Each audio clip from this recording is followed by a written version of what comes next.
let us get into it right now with Matt Canavan and, of course, with Sam Crosby. Matt, it feels like, well, the data is out there. We have hit the tipping point where Harris is now leading. The assumption is that she is in that position because the key state of Pennsylvania has now started to flip. Now, as somebody who would like to see Trump get up, what would you like to see him do? My suggestion, talk about the damn issues where he's 20 points in front, inflation and immigration. Instead, she's cruising. What do you think?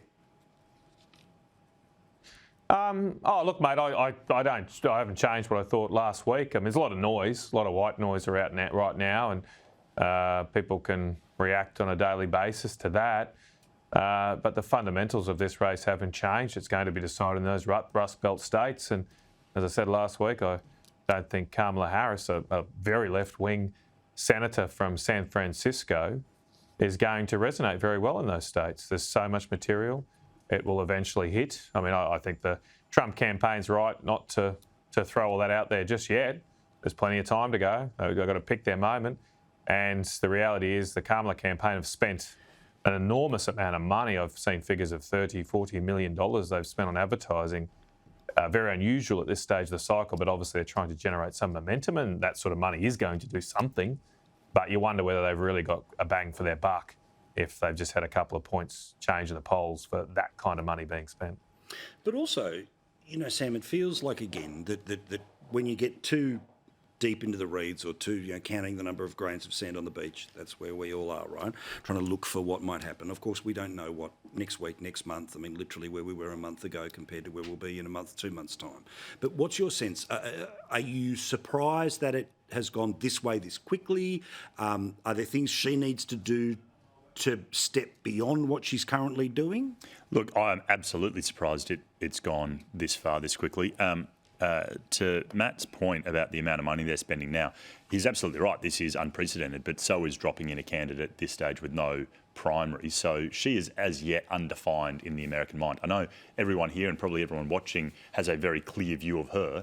And as shocking as it is to say, I dare say the vast majority of Americans would be unable to name who the vice president is. But that's why they're trying to keep it in the vibe territory. Yeah, and exactly. And if you keep it in that vibe, you're all good. I think in the next day or so, she's going to name a vice presidential candidate. That's going to be an important, moment for the campaign. Again, my money's on the senator from Arizona, although I think Josh Shapiro would be really cool. The other one that's getting a really strange amount of traction, considering that Minnesota is not at all a state that the Democrats are in contention. Literally no one's heard. Right, is the governor there, Waltz, who's, I'm told, a brilliant governor and would add real heft to that.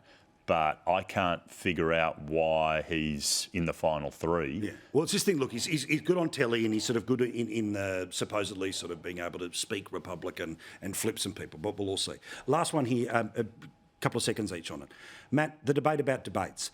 I don't think Trump needs one anymore. I think that he should do town halls. If Kamala Harris wants to turn up and do town halls, that's fine. But basically, turn it into a scenario where it's not this sort of, it's not the adversarial debate scenario where we know what the outcome's going to be judged by the media. It's someone asks you a question, you answer it, and you compare their answers.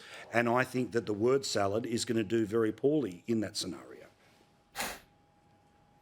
Well, they're always my favourite debates. I love those ones where you get just average questions from average Joes, and I think it reveals a lot about the candidates. So Trump's a very good people person too. I mean, you even saw it that the black journalist thing. I mean, he still had people laughing and agreeing with him. He's the best comedian in the world right now.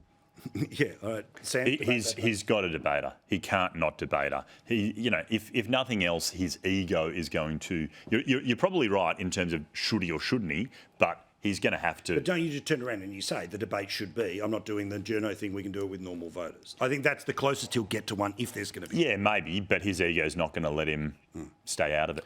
All right. Thank you for being egoless at all times, gentlemen. I do appreciate it. Love you both.